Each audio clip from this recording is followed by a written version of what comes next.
أعوذ بالله السميع العليم من شر الشيطان اللعين الرجيم بسم الله الرحمن الرحيم الحمد لله رب العالمين والصلاة والسلام على سيد المرسلين وعلى آل بيته أولو البر والتقوى وحل الفضائل السلام عليكم ورحمة الله تعالى وبركاته أمي على تنكا على بركة ككيسين نمدي الله تعالى في على كوكي محمد المصطفى أني أسود نجسنو أني أكا صحابة نمو ani jɔn ɲuman fɛn o fɛn y'u tugu ɲɔgɔn ani baara ɲuman kɛli ala ka ne ni aw fara o jamakulu sanuman cɛ la an b'a fɔ aw dangana aw ka tele so mandi kan jɛmukan kɛrɛnkɛrɛnlen min sigira aw ni aw ka sanga ni Fatimatu Zahra alayha salam ala kira denmuso sanu ala kira dusukun feere ale ka bangeli hukumu kɔnɔ an bɛ se ka faamuyali sɔrɔ ni musoba in a ka ɲɛnamayaw la a jogobaw la an bɛ se ka ladegeli kɛ a la ka an ka ɲɛnamaya ɲɛ an bolo ka kisi ani kunnaja sɔrɔ lahara jɔdon o hukumu kɔnɔna na ani an karamɔgɔba de bɛ ɲɔgɔn bolo yani an ka don an ka babu sen kɔnɔna na an bɛ foli bila an karamɔgɔ la Ustaz salamu alaikum. Wa alaikum assalam wa rahmatullahi ta'ala wa barakatuh. Ustaz Usman Muhammad Traoré an b'a fɔ i bisimila an ka plateau kɛrɛnkɛrɛnlen kan dakuruɲɛ filan foli kan ka lase an lagɛlijama bɛɛ lajɛlen ma nin waati in na inshallah. أعوذ بالله من الشيطان الرجيم بسم الله الرحمن الرحيم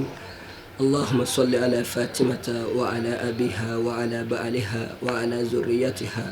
ومن والاهم بإحسان إلى يوم الدين والسلام عليكم ورحمة الله تعالى وبركاته أمي تغنينا الله سبحانه وتعالى في كبر الشيطان ترما كان سنزين الله سبحانه وتعالى تقبر كما وكفر كان على فما بين في أكاكيشي يعني نعمة ما أكوكي jiye muso bɛɛ la kuntigiba kan n'o ye Fatimatu ye ale min ye ala kɛra dusukun feere ani a wolofa ɲuman in n'o de nana ka diɲɛlatigɛ kisi k'a lafiya ani a cɛ sankɔrɔtalen n'o ye silamɛ bɛɛ lajɛlen ɲɛmɔgɔ ye ani a bɔkolo ɲuman bɛɛ lajɛlen fo ka na se anw tile ma ani mɔgɔ minnu bɛ tugu kɔ ni baara ɲuman fo ka se lahara don ma wala n'o bɔra ye an bɛ foli lase an lamɛnbaga kelen kelen bɛɛ lajɛlen ma k'a fɔ k'u ni ɲɔgɔnkuma u sigiyɔrɔw la ka bɛn ni wagati ye u bɛ wagati min na inshallah. An b'i yɛrɛ fo fadilata Sheikh Usman Muhammad Traoré i n'a fɔ an y'a fɔ aw ɲɛna cogo min na an nisɔndiyalen don an sewalen don ka saga ni Fatimatu Zahra alayha salam ale ka bangeli ɲaɲari hukumu kɔnɔ min bɛ labɛn an b'a fɛ Madame Haidara Fatimatu Zahra Traoré an b'a fɔ ala ka n'a sara hɛrɛ la an b'a fɔ ala ka baaraw bɛɛ lajɛlen kuncɛ hɛrɛ kɔnɔna na i n'a fɔ san o san an b'a kalama cogo min na alul beitu u ka denw bɛɛ lajɛlen bɛ ɲɛnamaya an ka shirifila duba sanuman fɛ an ba sanuman ninnu fɛ alhamdulillah bi an bɛ mɔgɔ min ka sigila o ye Fatimatu Zahra alayha salam hakililajigin kɛnɛw de don ka d'a kan an b'a dɔn k'a fɔ walawalalen ani fɛsɛfɛsɛli bɛɛ dira an fa ani an ɲɛ jɔyɔrɔ ma a Seyid Sherif Usman Madan Haidara fɛ ka tɛmɛ mais nin kɛnɛ ninnu hakililajigin kɛnɛw de don o hukumu kɔnɔna na Ustaz Usman Traoré i bɛ se ka ɲɛfɔli kɛ an ye Fatimatu Zahra alayha salam kuma jumɛn a yɛrɛ bangela. An bɛ ala fɔ ka ala wale ɲuman dɔn i ka o ɲininkali o diyara an ye Fatimatu Zahra ale ye an ka kiraba Muhammad alayhi salatu wasalam ale denmuso don a bangera ka bɛn silamɛw bɛ jate kɛ ni san min ye o san kalo 6 na n'u b'o wele ko Jumadal Akhira Fatimatu Zahra bangera ka bɛn ni o ye ka kɔn walima kira ka cidenya kɔfɛ ni san 5 ye kira ka cidenya kɔfɛ ni san 5 ye silamɛw bɛ jate kɛ san min na o kalo 6 na Fatimatu Zahra bangera ka bɛn ni o tile 20 ye dɔw b'a fɔ k'a bɛnna ni jumadon ye riwaya dɔw fana b'a fɔ k'a bɛnna ni ntɛnɛn ye faamuyali ɲuman ala k'o di an bɛɛ lajɛlen amin ya rabbi hali bi walasa fayidaw bɛ bonya an y'a kanu bi Fatimatu Zahra alayha salam ale ka ɲɛnamaya falen don fisamandiya la a ka ɲɛnamaya falen don nɔrɔ la a ka ɲɛnamaya falen don walandaw ni tasiw caman na nka bi an y'a kanu k'an sɔni sigi Seyida Fatima alayha salam a ka furuso kɔnɔna na a n'a cɛ ni ɲɔgɔn cɛ furumusoya jɔyɔrɔ a ye jɔyɔrɔ minnu fa a furucɛ ye a n'a cɛ yɛrɛ kun bɛ cogo min na an y'a kanu ka se ka an ka kuma k'a sinsin o kan anw ni aw an bɛ se ka faamuyali sɔrɔ a la kɛrɛnkɛrɛnnenya la an balakaw o hukumu kɔnɔna na Ustaz Usman Seyida Fatima Zahra alayha salam a yɛrɛ ka ɲɛnamaya kun bɛ cogo di kɛ zawja a ka furuso kɔnɔna na a ka ɲɛnamaya kun bɛ cogo di. alhamdulillah an bɛ ala fo ka ala wale ɲuman dɔn i b'a fɔ i y'a fɔ cogo min na ninnu ye ladegeli fɛnw ye Fatimatu Zahra kiraya yɛrɛ de tun bɛ représenter musow ka niveau la ale la. Musow ka niveau la kiraya tun bɛ représenter ale la. Parce que kira Muhamadu alayhi salatu wa salam Ala y'a ci cɛ de don. Bon fɔ mɔgɔ dɔ ka sɔrɔ yen fana min bɛ se ka musow ka musoya jɔyɔrɔ fa o baara in hukumu kɔnɔna na Ala tun y'o de don ale la. Nka Fatimatu Zahra i n'a fɔ k'a jate i n'a fɔ furumuso. Bon yanni an ka don a ka furumusoya yɛrɛ fɛsɛfɛsɛli kɔnɔ ale ka furu kɛra furu barikama de misali de don silamɛcɛ bɛɛ lajɛlen ye denmuso bɛ minnu bolo n'u bɛ furu kɛ u ka se ka nin ladege o ma sɔn a bɛ se ka kɛ hɛrɛ ye an ka jamana ma cogoya min na o ma sɔn a bɛ se ka kɛ hɛrɛ ye an ka ɲɛnamaya ma cogoya min na. Fatimatu Zahra alayhi salam ale alakira Muhamadu alayhi salatu wa salam a y'a di Seydina Ali ma furu la mais a dili Seydina Ali ma furu la o kɛra Madinɛ taga kɔfɛ n'o de ye hijira ye parce que silamɛya bɛɛ bɛ bɛn san 20 ani san 3 de ma. San 13 o kɛra Maka nka o san 13 in u b'o tila fila ye san 3 fɔlɔ kira ye mɔgɔw wele ka don diinɛ la gindo la san 10 tɔ o kɛra kɛnɛkan jaraki ye zani o de kɔfɛ Ala ye ordre d'a ma ka yamaruya d'a ma a ka wolo yɔrɔ to yen a ka taa ale Ala ka diinɛ dɛmɛli sira kan n'o de nana ni Madinɛ taga ye zani o Madinɛ taga in de kɔfɛ alakira Muhamadu alayhi salatu wa salam a y'a denmuso di a balimakɛ ma n'o ye Ali ibn Abi Talib ye zani wa furu in kun kɛra furu majigilen parce que bi n'a fɔra ko ka furu kɛ anw fɛ i bɛ taa sɔrɔ a ko ka ca kojugu furu kelen na n'a fɔra ko ka i bɛ taa sɔrɔ uniforme minnu bɛ tigɛ a ko yɛrɛ kɔnɔna na n'a sɔrɔ an karamɔgɔ dɔw la complet kelen couleur 60 i bɛ taa sɔrɔ sisan o tɛ ko nɔgɔn ye bon n'a ɲɔgɔnnaw ma ye alakira Muhamadu alayhi salatu wa salam a ka ko foyi la a bɛ kow kɛ de k'a bɛrɛ bɛn adamadenya yɛrɛ bɛ se ka misali ta ale la cogoya min na i n'a fɔ Ala yɛrɛ y'o ɲini anw silamɛw fɛ cogo min na laqad kana lakum fi rasulillahi uswatun hasana zani kira n'a ka famille an b'olu de lajɛ k'olu ladege o la furu in kɛra furu majigilen wa a kɛra fɛn barikalen ye furu nafolo min donna a la o ma kɛ caman ye a bɛ jate an ka bi tile la i n'a fɔ warijɛ garamu 1 warijɛ kilo 1 ani garamu 40 garamu 400 ɲɔgɔn warijɛ kilo 1 ani garamu 400 hakɛ o kɛra Fatimatu Zahra ka furu nafolo hakɛ jate bon n'i y'o ta k'o lajɛ an ka bi tile la o tɛ wari jɔlen foyi ye mais furu in kɛra o kan k'a kɛ misaliya ye diɲɛ ye pour que k'a jira k'a fɔ n'an ye silamɛw ye an k'a lajɛ furu ninnu ka se ka don o de b'a to Ala sɔsɔ bɛ se ka dɔgɔya mais ni furu gɛlɛyara k'a tɛ sɔrɔ Ala dun ye adamadenw ni shahawa de da a bɛ wolo ko wɛrɛ la min tɛ silamɛya ka laɲini yanni Fatimatu Zahra yanni an ka don a ka kow yɛrɛ kɔnɔ yanni a ka furu tɛmɛna sira minnu fɛ o kɛra nin na a kɛcogoyaw ye kuma lasurunyara komi telela kumaw don n'i y'a walakata cogo dɔw la o bɛ to k'i kɔɔri ko wagati sera. Ayiwa basi t'a la an bɛ Ustaz Usman Bani Tarawele an bɛ i fɔ i ka nin walawalali sanuman ninnu na i ka kɔrɔfɔw kɔnɔna na i ko ayiwa Seyida Fatima a ka furu nafolo bɛrɛ ni si kun tɛ kumana n'an y'i ka kumaw jateminɛ o kɔrɔ ye minnu ta bɛ gɛlɛya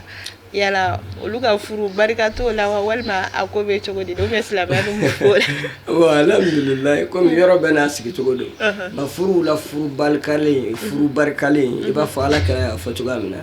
aisaruha maharali ni furu nafolo nɔgɔyara o de furu la furu barikalen parce que gɛlɛya mana don ko ko la o tɛ silamɛya ka daminɛ inna Allaha yuridu bikum yusra wala yuridu bikum al-usra ni Ala bɛ nɔgɔya de ɲini ni aw ye n tɛ gɛlɛya ɲini n'aw ye bon ni gɛlɛya kɛra a la a bɛ taa wolo ko dɔw la tiɲɛ na min tɛ silamɛya ka laɲini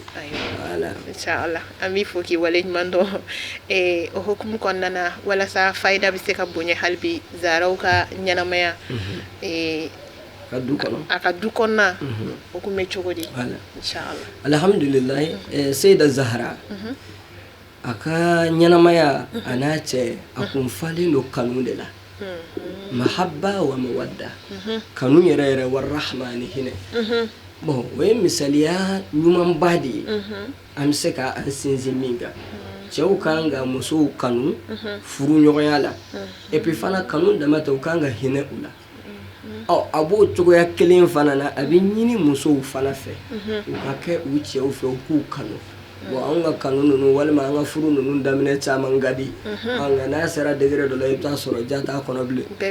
wala bɛɛ b'i yɛrɛ a tɔ bɛ kɛ dɔnni dɔngoma ye bon Fatumata ka du kun tɛ ten du in kun falen don min na o de ye kanu ye kanu bɛ yen a n'a cɛ ni ɲɔgɔn cɛ denw kanu b'a la mɔgɔ wɛrɛw kanu b'a la et puis fana o dɔrɔn tɛ hinɛ kun bɛ yen mais bi an ka furu kɔnɔ hinɛ tɛ yen i bɛ taa sɔrɔ e yɛrɛ b'a dɔn e cɛ se t'a ye wotorodigila de don walima dɔgɔcila de don walima i bɛ taa sɔrɔ a bɛ mɔgɔ bolo baara de la mais i bɛ taa sɔrɔ kɔɲɔ o kɔɲɔ bɛ kɛ e ko k'o bɛ uniforme tigɛ denkuli o denkuli bɛ kɛ e ko k'o bɛ uniforme tigɛ min se t'a ye dumuni dundaw la e ko f'a ka na ni o n'a ɲɔgɔnnaw ye parce que e terimuso cɛw olu bɛ na ni sɛw ye olu bɛ na ni dumuni qualité ye Fatumata Zahra ka du kun tɛ ten parce que n'i y'o ye du min kɔnɔ o kɔrɔ b'a jira muso t'a la ka hinɛ cɛ la a dun ɲininen don komi an b'ale de ka kɛnɛ kan n'o ye Zahraw ye an k'olu ladege parce que olu ladegeli de bɛ kɛ an ma hɛrɛ ye a b'an ka diɲɛlatigɛ lafiya an bolo wa a bɛ tila tuguni ka lahara arijinɛ donni k'o nɔgɔya an ma wala ka kisi sɔrɔ Ala yɔrɔ a b'o nɔgɔya an ma o de la an ba Seyida Fatima a bɛ nin organiseli min kɛ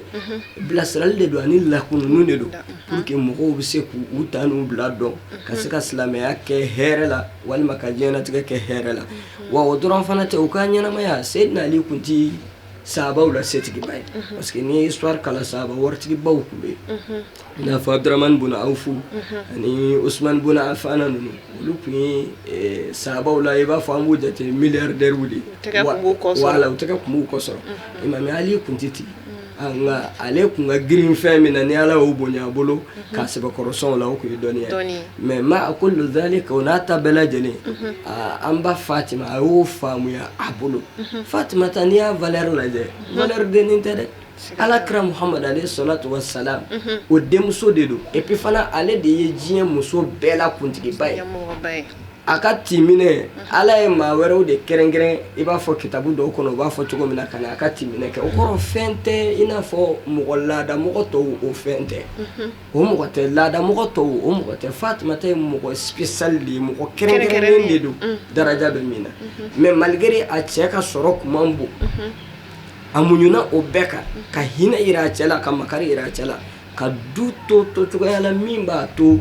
denw bɛ se ka na den minnu n'olu fana bɛ kɛ diɲɛ ma sababu ɲuman ye Fatumata ka du kɔnɔna kun falen don nin de la wa o dɔrɔn fana tɛ Fatumata kun ye mɔgɔ ye nin valeur ba bɛɛ b'a la yɛrɛ bonya Ala y'o bɔ a la pewu majigi dan kun ye a ta ye bi n'i ye karamɔgɔba dɔw bɛ yen minnu bɛ yen ni éducation perdilen don denw na n'i y'a dɔw denw ta k'i y'u furu ko b'i bolo dɛ i ka fini kɔni i bɛ taa n'a ye persine de la a b'o karamɔgɔ kunda la i n'a fɔ a bɛ waritigi kunda la i n'a fɔ a bɛ faama kunda la cogoya min na n'i y'olu den ta i ye problème de sɔrɔ i ye problème de sɔrɔ mais an bɛ se ka république islamique diɲɛ kɔnɔ n'o gouvernement faama fɔlɔ ye Alakira ye Muhamad alayhi salatu wa salam ko puissance in bɛɛ to a bolo a denmusow la mandi o yɛrɛ de tun b'a ka du kɔnɔna baara kɛ Fatumata ko k'a fɔ a ye baara a ma fɔ ko baarakaden ta ninnu ye haramu tɛ ni baara cayara i bɛ mɔgɔ de ɲini min b'i bolo ma dɛmɛ o tɛ haramu ye mais baara dɔw bɛ yen cɛ ka niveau la hali ni baarakaden bɛ yen cɛ na mɔgɔ wɛrɛ man ka maga o la ni furumuso tɛ bon Fatumata kun jantolen don Seydina Ali ka dumuni ko ni denmisɛnninw ka dumuni ko ani yɔrɔw sanuyali parce que hali ni se t'i ye n'i ka yɔrɔ ka sanu ne bɛ lafiya mais se tɛ e ye e ko fantanya bɛ na ma karo da n ka so mais yiri filabulu bɔnnen don i t'o fana fura n'o bɛɛ ɲagasalen don a bɛɛ falen don falibo ni misibo la non olu tɛ kosɛbɛ la Fatumata kun ye mɔgɔ min y'i janto a ka du kɔnɔna na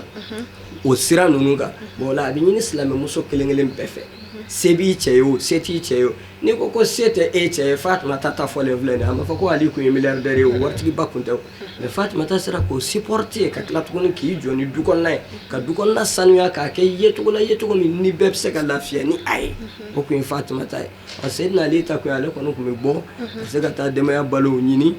ka Fatumata yɛrɛ dɛmɛ a ka ɲɛnamaya cogoyaw la ni ne kun ye Fatumata kɛcogo ye a ka du kɔnɔna na kuma lasurunya alhamdulillah an b'i fo k'i waleɲuman dɔn hali bi i ka nin bilasiralikan sanuman ninnu na surtout i da bɔra ka se kuma minnu ma n'o de ye furuso kɔnɔna na furuɲɔgɔnmaw ni ɲɔgɔn cɛ kanu ni hinɛ fɛn i b'a ye k'a fɔ n'i y'a ta k'a lajɛ nin waati in na an ka sigidaw mago bɛ nin na kosɛbɛ diɲɛ yɛrɛ mago bɛ nin na ka da kan ni furuso kɔnɔnaw lafiyara sigida bɛ lafiya jamana yɛrɛ fana bɛ lafiya an bɛ ala deli ala ka faamuyaliko ɲuman di an ma an bɛ Ustaz Bani an b'i fo hali bi walasa ne ni lagɛli jama an bɛ se ka fayida caman sɔrɔ Seyida Fatima a ka furuso kɔnɔna na ɲɛnamaya kan Seyida Fatima yɛrɛ i bɛ se ka mankutu jumɛn di an ma kɛ i n'a fɔ furumuso kɛ zawuja bon Fatimata mɔgɔ min tun bɛ nin cogo la a ka du kɔnɔ i b'a ye mɔgɔ si tɛ se ka kɛ tan i ka du kɔnɔ k'a fɔ e bɛ jɔ ni du sanuya ye du dumuniko i b'i janto o la ko ko kan ka ɲɛnabɔ du kɔnɔ n'o ye lamɔ sira ni ko ɲɛnabɔw ye k'i janto o la k'o kɛ maa si tɛ se ka k'o kɛbaga ye fɔ mankutu belebeleba dɔ bɛ yen o ka sɔrɔ i la o mankutu in ye jumɛn ye o de bɛ wele ko sabali Fatimata kun ye maa sabalilen ye sabali kun ye Ala bɔ kosɛbɛ kosɛbɛ kosɛbɛ parce que mɔgɔ bɛ yen ko Ala ye tɔgɔ di i ma ka valeur di i ma bon n'i ma kɛ maa sabalilen i mara bɛ goya i tɛ se ka mara yɛrɛ i tɛ se ka mara mais Fatimata ka valeur in bɛɛ n'a ta ale sera k'a mara ka sɔrɔ ale tɛ setigiba ye o hukumu kɔnɔna na Fatimata ka mankutu la belebele fɔlɔ o kun ye sabali a kun sabalilen don o ye sabali dan ye bon n'i ma sabali baara dɔw bɛ olu kɛli bɛ gɛlɛya n'i ma i b'a ye ko jɔnmaya don i tɛ jɛ n'a kɛli ye o de la ko kira Muhamadu alayhi salatu wa salam a delila ka taa bɔ a denmusoba in na mais a y'a sɔrɔ a bɛ ka baara kɛ fo k'a tɛgɛ kɔnɔnaw bɛɛ tiɲɛ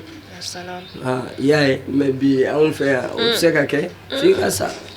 muso a kuma o ka yafa ma an ka kuma n'a fɔcogo don an hali k'a fɔ ka ɲɛ i ma ni cɛ bɛ taa baarayɔrɔ la ka wuli joona k'a lajɛ ka fɛnnin dɔw kɛ k'a d'a ma a kuma ka ca dɛ cɛ yɛrɛ de b'i jija i yɛrɛ o la sa ka wuli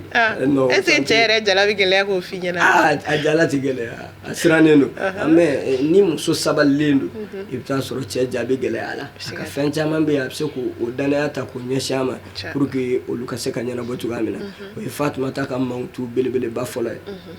o ye baarako ta fanfɛla ye ni se t'i ye i bɛ taa sɔrɔ hali dumuni ko problème bɛ se ka y'a la kuma dɔw la o bɛ kɛ ka Fatima ka sabali yɛrɛ misali o dɔ d'i ma o sira fɛ don dɔ la Fatimata a n'a cɛ Aliyu u den fila in banana n'o ye Hasan ni Hussein bana kɛlen k'u minɛ u y'u dama falen ni Ala n'i y'an den ninnu kɔni kɛnɛya an bɛ tile 3 su o tile 3 su na Sayyidina Ali ye dumuni dɔ ɲini min bɛ bɛn u ma suntigɛ wagati yɛrɛ geribu dɔ nan'i jɔ ko a y'a di Ala kama Sayyidina Ali ye dumuni ta ka di bon yen i bɛ min ye o ye Fatimata ka sabali dɛ tiɲɛ don an sunna Ala kama an ka suntigɛnin kelen i b'o fana ta o ye mun ye Ala ko ye ni muso wulila k'u jɔ i fɛ o la muso dɔw a ma se kuma ma ni ɲɛ yɛrɛ filɛli ɲɛ yɛrɛ dɔrɔn e bɛ faamuyali i b'a dɔn ko dɔ bɛ yen nɔ mais Fatima sabalila o kan o répétera o cogo la fo ka taa se siɲɛ 3 ma o kɔfɛ Ala ka sɔrɔ k'a jira k'a fɔ vraiment ninnu ye ne Ala ka maaw ye ka o valeur fɔ kuranɛ kɔnɔ k'a jira k'a fɔ ninnu kan ka kɛ ladegilifɛnw ye an bolo nin bi Fatimata ka sabali nin bɛ o kofɔ kosɛbɛ wa wafiya li zawjiha Fatima kun kɛra layidu dafala cɛ ye parce que o ka gɛlɛn kosɛbɛ i bɛ taa sɔrɔ muso caman bɛ yen ni cɛ ko kana nin kɛ a ɲɛna a t'o kɛ a b'o ko in to yen ko fila kama cɛ in kana na muruti k'a kɛ kɛlɛ ye walima ale yɛrɛ kana na lagosi dɔ sɔrɔ a la cogo dɔ la mais ni cɛ ɲɛ kɔni tɛ yen a kelen ni Ala kelen cɛ ko kana fɛn fɛn kɛ a b'o bɛɛ kɛ a b'o kɛmɛ kɛ a b'o kɛmɛ kɛ bɔli kɔni tɛ o n'a kɔni y'a dɔn ko ale bɛ se ka bɔ ka taa ka ciw ɲɛnabɔ yanni i ka bɔ baarayɔrɔ la k'i ti bɔ a kalama i ka ko b'i yɛrɛ bolo i kɔni n'i nana i bɛna sɔrɔ a parilen sigilen don mais o y'a sɔrɔ a ye dugu ta jɔjan fɛ o la Seyida Fatima Sayyidina Ali kumana danyɔrɔ o danyɔrɔ yira a la kana tɛmɛ nin kan i bɛ taa sɔrɔ Fatima kun tɛ tɛmɛ o kan izan apmi leidu dafa a cɛ ye kumakanw na ani kɛwalew la et puis fana a mankutuba dɔ kun ye jumɛn ye a kun bɛ hinɛ ale ka hinɛ kun dannen tɛ dɔrɔn ko a dannen don ale yɛrɛ a n'a cɛ n'a ka famille na la a kun tɛ ten bi kulli man hawlaha maa kun bɛ Fatumata entourage la Fatumata ka hinɛ kun s'a bɛɛ ma o de la i b'a ye a ka karamaw la n'o ye ala sɔn minnu b'a bolo o kisaw la a bɛ fɔ dɔ nana kira n'a ka sahabaw deli nka a tigi kun ye taamaden a ko u ka ɲɛ a ma ala ka hɛrɛw ka ɲɛ o kɛlen kira y'a bila ka taa Fatima fɛ Fatima de sera ka fɛn bɔ a yɛrɛ kunna kira kun ye fɛn min d'a ma sanu valeur maw la k'o d'a ma pour que a bɛ se ka a yɛrɛ dɛmɛ ni o ye cogoya min na ni maa min tɛ hinɛ olu kɛ man di fana a kun ti a ka mankutu dɔw fana kun ye min a t'a cɛ bila fɛn na fɛn min ni o se ti a cɛ ye wa a kun b'a cɛ sutura a kun bɛ diɲɛlatigɛ hamiw fɛgɛya Seydina Ali kan muso kan ka kɛ ten de diɲɛlatigɛ hami i b'o cɛw ni kow de bɛ ɲɔgɔn na i bɛ bɔ dugu kɔni kɔnɔ dɔ b'a k'i la ta dɔ wɛrɛ bɛ dɔ wɛrɛ k'i la ta juruw bi ta yan fɛ baarayɔrɔ kow ɲagaminen don bon o la ni muso ma fara e kan dɔrɔn baara bɛ gɛlɛya nin ye Fatumata ka mankutu ye minnu ni olu bɛ se ka lakale o de la Seydina Ali ko ale kalenna Ala la ale ma Fatumata la dimi don kelen wa ale ma Fatumata karaba k'a bila fɛn na hali siɲɛ kelen wa a b'o cogo la Fatumata ma ale la dimi don kelen wa a ma deli k'ale sɔsɔ hali dakoro ɲɛ kelen siɲɛ kelen ok an b'a ɲini musow fɛ u ka ninnu n'a ɲɔgɔnnaw ladege ok ayiwa foli belebele ye an karamɔgɔ de ta ye Ustaz Usman Mohamed Tarawele an b'a fɔ ala ka hɛrɛ kɛ an n'a ye a bɔra ka nin bilasiralikan sanuman ninnu d'an ma yarabi ala ka sara kɛ alijana ye hali bi an ni Fatimatu Zahara a ka furuso kɔnɔna na Ustaz Usman i bɛ se ka mun fɔ a ɲɛna Fatimatu Zahara a ye jɔda jumɛn fa a cɛ ye Seydina Ali ni anw diɲɛ muso an kan ka olu ta bi k'a ladege an ka furuso kɔnɔnaw la Fatima alayha salam ni foli kɔni kɛra anw na toujours foli bɛ segin ka taa an bɛɛ ka sababu ɲuman ma Seydi Sharif Usman Madani Haidara toujours n'a tɔgɔ fɔra dɔrɔn i b'a ye diɲɛ bɛ nisɔndiya parce que a nana diɲɛ lafiya anw kɔni anw b'an bolo fila kɔrɔta k'an faw fo nin yɔrɔ in na kosɛbɛ kosɛbɛ n'o ye Ansaru karamɔgɔw ye olu minnu sɔnna ka tugu cɛba in nɔfɛ an fana kɛra u ka la relève ye an tugur'u kɔ o sɔrɔ ka se ka u jɔyɔrɔ fa ne kɔni ne ta bolo fila kɔrɔta ka bɔ n yɛrɛ tɔgɔ dalen don a la y'a bani ala k'a ɲa k'a d'a ma bani fitinin e ni ne cɛ e ka banikɔrɔba in ye banikɔrɔba ye an karamɔgɔ ye banikɔrɔba y'an karamɔgɔ ye jaabi e ka banikɔrɔba in de ye basi t'a la an bɛ tila k'o ɲɛnabɔ kɔfɛ inchallah o la Fatima mɔgɔ de kun don a tun bɛ ala wele a cɛ ye a jɔyɔrɔ kun y'o ye a bɛ dugawu k'a cɛ ye ka ala wele awɔ ka ala wele a cɛ ye ya salam mais anw ka bi ta kana to ko ni ka tɛmɛ o tɛ dɛ walayi tatɔ filɛ baarayɔrɔ la fo bɛɛ ni ba k'e kunji o de bɛ yen bi o ala k'an kisi mais o de bɛ yen danga modèle tɛ yen ni u dimina u tɛ danga min fɔ u da la. ayi ustaz est ce que hali n'an nisɔndiyara est ce que bi bi in na diɲɛ laban muso est ce que anw tilala feuilleton lajɛw la an tilala pariyɔrɔ tagaw la tɔnyɔrɔ tagaw la ka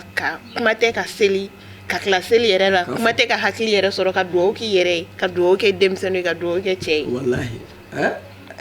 ni filimu ma juguya tɛ nka o nalen don hali ni tele t'i bolo telefɔni kɔni kɔnɔ i bɛ ta de dɔrɔmɛ tan ta k'i sigi ka tile bɛɛ kɛ k'a godo walahi ala ko kɔni o to yen anw ka Fatima ale ye misali ɲuman ye a tun bɛ dugawu kɛ a cɛ a bɛ ala wele a ye parce que gɛlɛya mana na fɛn min bɛ yen ni silamɛ bɛ ɲɛsin ma o ye ala wele de o la Fatima a tun b'o kɛ kosɛbɛ kosɛbɛ wa o dɔrɔn tɛ a jɔyɔrɔba tun ye min a tun bɛ Seydina Ali fusaya n'a yɛrɛ a tun b'o kɛ bon muso jɔyɔrɔ kan ka kɛ ten de i bɛ taa sɔrɔ hali dumuniko la tuma dɔw la dumuni dɔw bɛ na e yɛrɛ b'a dɔn nin ne bɛ taa baara kɛ ka na nin bɛ tile ka fɛn dɔw kɛ bon fɛn dɔw mana na i k'olu dɔw to a bolo wala k'olu kɛrɛnkɛrɛn a yɛrɛ ka sɔn min dɔ sɔrɔ ko hinɛ bɛ karisa la yanni Fatima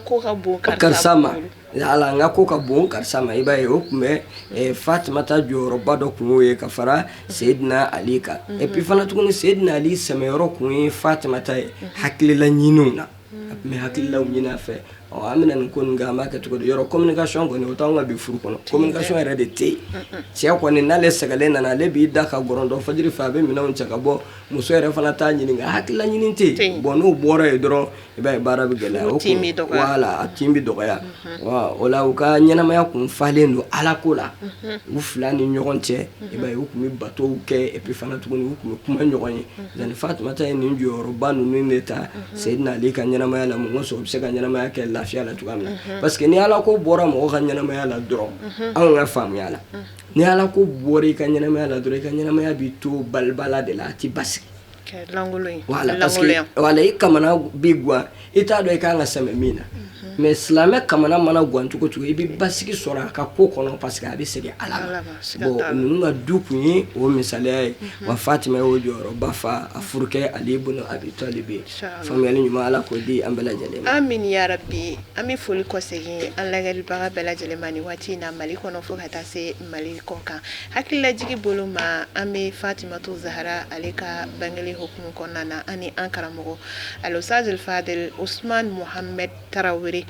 an ka dakun de bɛ tali kɛ Sayida Fatima ale yɛrɛ ka ɲɛnamaya furuso kɔnɔna na ani a cɛba in kun bɛ cogo jumɛn na aw ni aw an bɛ se ka faamuyali sɔrɔ a kɔnɔna na siga t'a la an karamɔgɔ a bɔra ka walawalali caman di an ma an ye fayida caman sɔrɔ a ka kɔrɔfɔ kɔnɔna na hali bi walasa fayida bɛ se ka ji di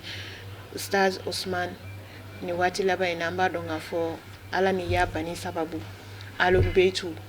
u bɔra kunpan na diɲɛ maa bɛɛ lajɛlen an bɛɛ lajɛlen ye faamuyaliw sɔrɔ Ahlul Beitu bonya n'u jɔyɔrɔ kan an'u kanu jagoyali kan kɛrɛnkɛrɛnnenya la an bɛ nin musoba min ka waati la n'o ye Fatima Zahara alayha salam an b'a dɔn a hibaw Fatima bɛ fan bɛɛ lajɛlen fɛ ala ni an ba sababu Sayida Fatima Zahara Tarawele ala k'an sara hɛrɛ la o tuma na anw minnu ye Ahlul Beitu kanubaga ye kɛrɛnkɛrɛnnenya la Fatimatu Zahara kanubagaw a ka anniversaire kɛbagaw i bɛ se ka ladilikan jumɛn di anw ma ka d'a kan i b'a ye k'a fɔ nin baara in daminɛna an ba fɛ nin y'a san caman de ye nin y'a san caman de ye nin baara ninnu ni nin waati ninnu sera dɔrɔn an ba bɛ wuli ka jɔ caman kɛ a la wajulu kɛnɛw bɛ sigi fɛn wɛrɛw bɛ boloda a fɛ formation n'a ɲɔgɔnna caman a bɛɛ lajɛlen bɛ tali de kɛ nin musoba in ka ɲɛnamaya ka se ka dɔn mais n'a fɔra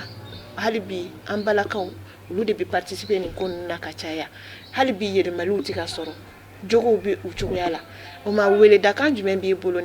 Ustaz Usman ka ɲɛsin diɲɛ muso bɛɛ lajɛlen ma kɛrɛnkɛrɛnnenya la Fatimatu Zahara ka anniversaire fêtebagaw ok an bɛ i yɛrɛ fo i ka ɲininkali ninnu na parce que ɲininkali kɛcogo b'a yɛrɛ ko i hakili fɛrɛlen don an b'a ɲini ala fɛ halisa hakili ala k'a sabati ka barika don an bɛɛ lajɛlen ka kow la izan diɲɛ laban wagati in na ni ala sɔnna ka kisi dayɛlɛ anw ye ni an tuguli Seyidi Sharif Usman Madani Haidara kɔ ale ka denbaya minnu sɔnna k'u ɲɛsin nin baara sanuma ninnu ma pour que silamɛya bɛ se ka bɔ nɔgɔ la cogoya min na o la minnu bɛ yen n'olu sen bi don a la Ahlul Beitu kanu o ti u tɔgɔ weleli ye Zahara walima ka kule Ali ibn Abi Talib walima ka kule Hasan walima Hussein Ja'far Sadiq o n'a ɲɔgɔnna ninnu ka kule n'u tɔgɔ ye o t'u kanu jira k'u dessin kɛ finiw na k'o don i kana o tɛ u kanu yira nka mun bɛ u kanu yira kuma min na ni e y'u ka laɲini dɔn ka tila tuguni k'o laɲini k'o lawaleya k'o labaara k'o kɛ i n'a fɔ u mago b'a la cogoya min na hali ni i m'u tɔgɔ fɔ ka pɛrɛn ni a ye hali n'u foto ma ye i ka fini na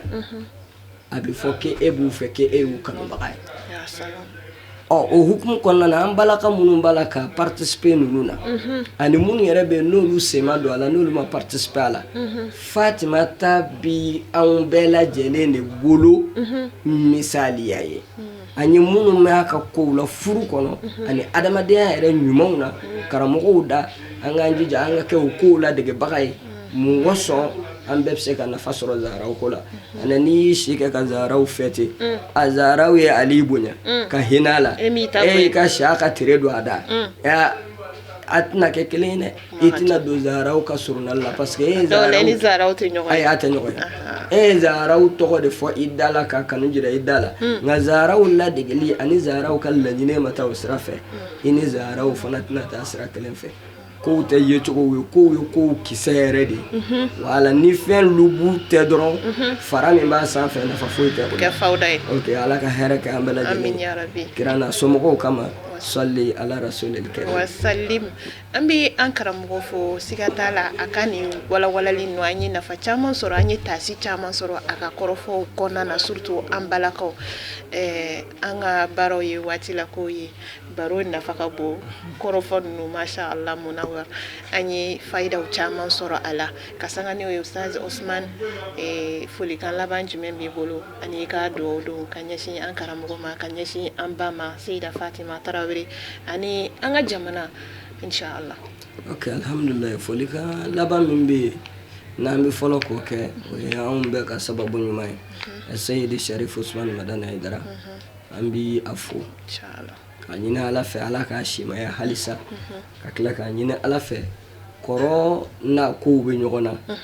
kɔrɔ ko ala ka a kisi olu kɔlɔlɔw ma ala k'olu pan kunna ale ala de tɛ dɛsɛ ko la ala k'o kɛ a ye an bɛ tila ka foli lase a ka denbaya bɛɛ lajɛlen ma minnu bɛ ɲɛnamaya la ani minnu yɛrɛ bɛ n'u daɲana an b'a ɲini ala fɛ u taara yɔrɔ min na ala ka yen fusaya u ma ni yan segin ye nka an bɛ foli lase u bɛɛ lajɛlen ma ka tila k'u barika da parce que anw ka ɲɛnamaya gulonna u la de u y'an dɛmɛ an ka kalanw kɛ u tilala ka an dɛmɛ an ka baaraw sɔrɔ ka tila k'an dɛmɛ k'an bolo don baaraw la bon mɔgɔ ye o kow kɛ i ye hali ni o tɛ olu ni mɔgɔ minnu yɛrɛ cɛ ka jan u ye hɛrɛ se bɛɛ ma jango minnu b'u kɔrɔ o la olu fo dati sɔrɔ an fɛ o la an bɛ foli kɛ u ye k'a ɲini ala fɛ ala k'u sara ka tila ka foli kɛ an lajɛbaga ni an lamɛnbaga kelen kelen bɛɛ lajɛlen k'a fɔ hami bɛ mun na ala ka bɛɛ ta dilan jamana yɛrɛ bɛ situation min na an b'a dɔn nka gɛlɛya o gɛlɛya n'a nana a bandon bɛ na mais ala kɔni tɛ gɛlɛya kɔni bila ye fiyewu fo k'a sɔrɔ an yɛrɛ ye ko nin dɔw kɛ o la min bɛ ɲini jamanadenw fɛ o de an ka kɛ laadiri an ka kɛ maa tilennen n'o kɛra ala bɛ gɛlɛya ninnu wuli joona an b'a ɲini ala fɛ gɛlɛya minnu b'an ka jamana kan ala k'u wuli ala kana ni kisi ye ala kana ni basigi ye sɔli ala rasulil karim wa sallim ala ko o duwawu sanumanw bɛɛ lajɛlen minɛ an bɛ foli kurakuraya hali bi aw fɛn o fɛn de sɔgɔlen banna nin waati in na mali kɔnɔ fo ka taa se mali kɔ kan i n'a fɔ anw y'a fɔ aw ɲɛna cogo min na an ka kuma daminɛw la nin kun ye plateau kɛrɛnkɛrɛnlen min sigira Seyida Fatima Zahra alayha salam ala kira dusukun feere ka sanga ni ale ka bangeli ɲaɲali hukumu ye min bɛ labɛn an ba fɛ madame Haidara Fatima Zahra Tarawele an b'a fɔ ala ka hɛrɛ kɛ an n'a ye ani an karamɔgɔ de kun don Al-Ustaz Al-Fadel Usman Mohamed Tarawele an ka baro kɔnɔna na an ye fayidaw ni taasi caman sɔrɔ Seyida Fatima Zahra ale yɛrɛ ka ɲɛnamaya kɔnɔna na a ka furusosigi kɔnɔna na jogoba minnu kun bɛ a la ani a ye jɔda ni jigiya min fa a furucɛ sanuman ye an ye faamuya caman sɔrɔ a la ani Ustaz Usman a bɔra ka cikan min lase an balakaw ye n'o de ye alul beitu ninnu o kanuni dala kanu tɛ min bɛ ɲini an fɛ o de ye o jogo barikama ninnu jogo sanuman ninnu an k'an jija an ka ladeli kɛ k'o de ka bon ni a bɛɛ lajɛlen an b'a ɲini ala fɛ ya rabi ala k'o nɔgɔya an kelen kelenna bɛɛ lajɛlen ye ala kana an ka kanu in kɛ dala kanu ye an b'a ɲini ala fɛ kɛnɛ ninnu sigila ani kɛnɛ ninnu seriyali ya rabi ala ka kɛ an bɛɛ lajɛlen ma dalu ye lahara jɔ don ka dugawu kɛ an ba ye k'a fɔ baara ninnu ala ka bɛɛ lajɛlen kun cɛ hɛrɛ la haza wassalamu alaikum wa rahmatullahi ta'ala wa barakatuhu